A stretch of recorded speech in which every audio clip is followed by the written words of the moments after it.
welcome to my channel. My name is EREX, and on today's video I'm going to be talking to you about how to set up a fashion school.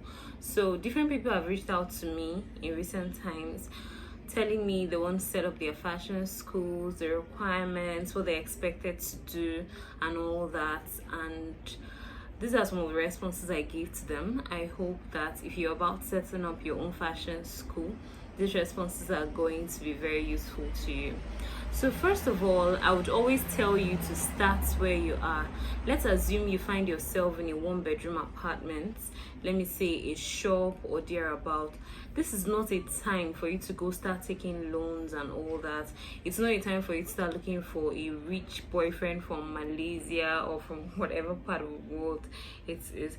It's not a time for you to go to your uncles, call family meetings and all that. It's a testing period for you. You need to start from where you are.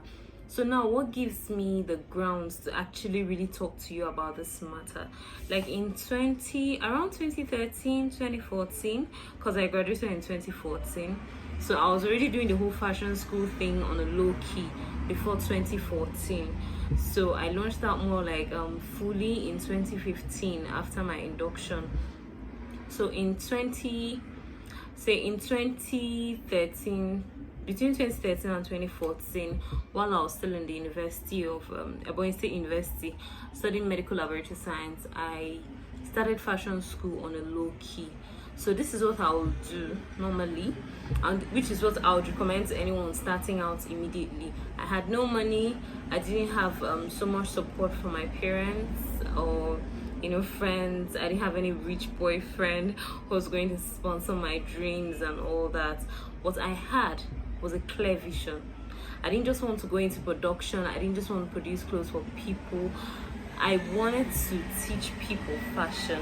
I love fashion so much, and I wanted to teach and impact people on fashion and designing. So what I did was that I told some people I was teaching fashion. I told some people that, look, I teach fashion, I teach how to make dresses, and I'm so badass at it that if I teach you, like, no matter how dull you think you are, you're going to definitely learn it. So some people came to enroll. As of then, sewing machines were quite cheap, a lot cheaper than they are right now.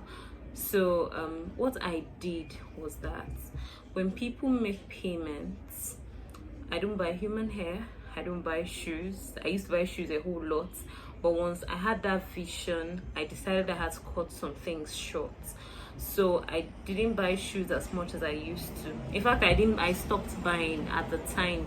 I would go and buy sewing machine heads. So assuming then the registration fee was about 15,000. So if you pay 15,000 naira, I'll buy a sewing machine. I'll deposit it with a guy that sells sewing machines. I would make a deposit for the head. Sometimes the head was like 19,000, sometimes more, depending on the brand of machine I was buying.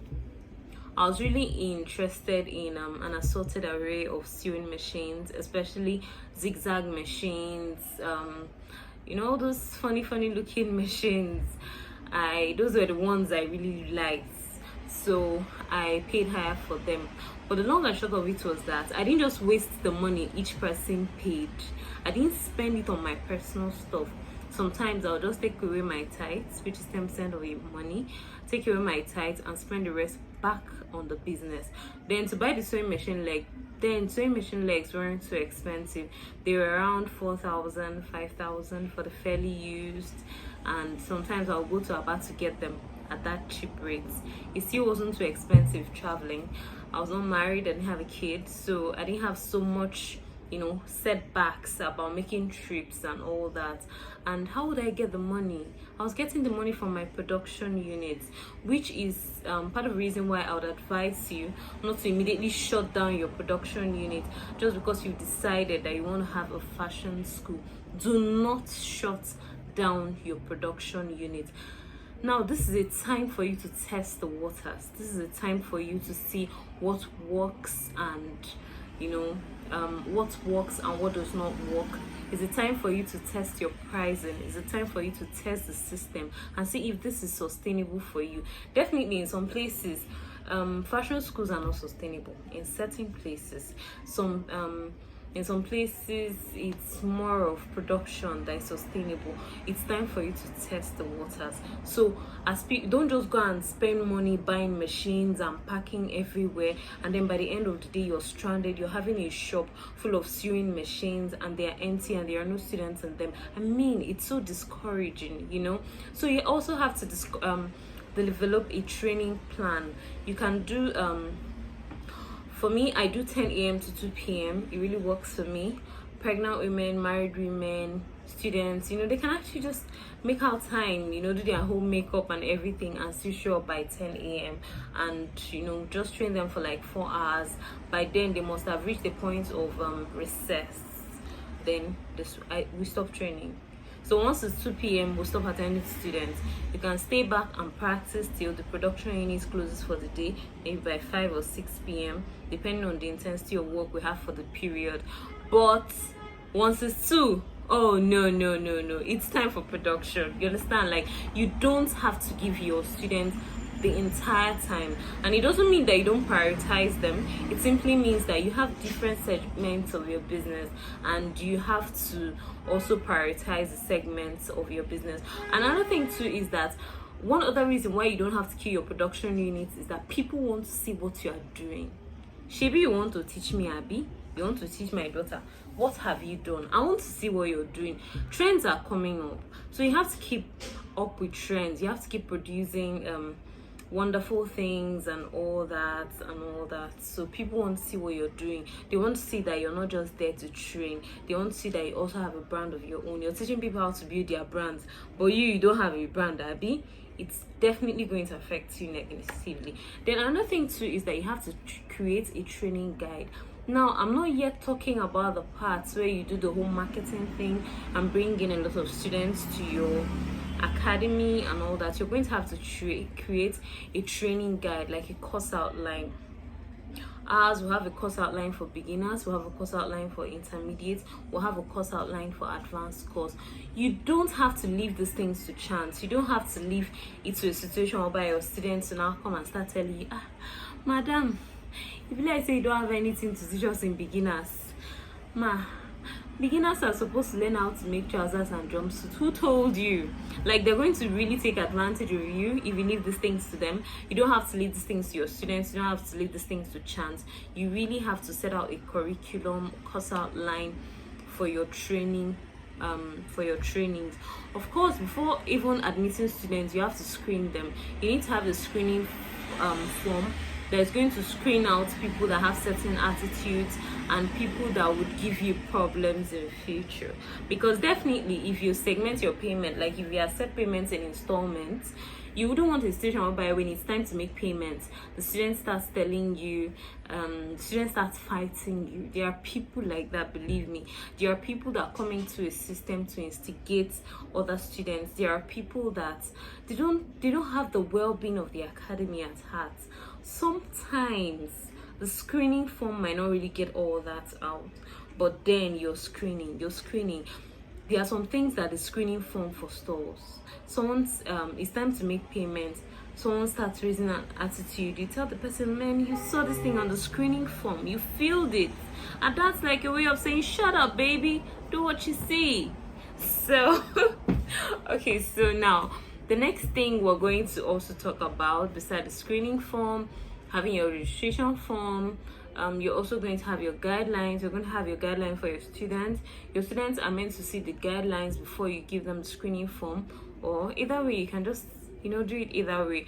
But for me, before you commit a dime, like before you pay a dime to EREX, you're going to have to be screened. We don't want crazy people.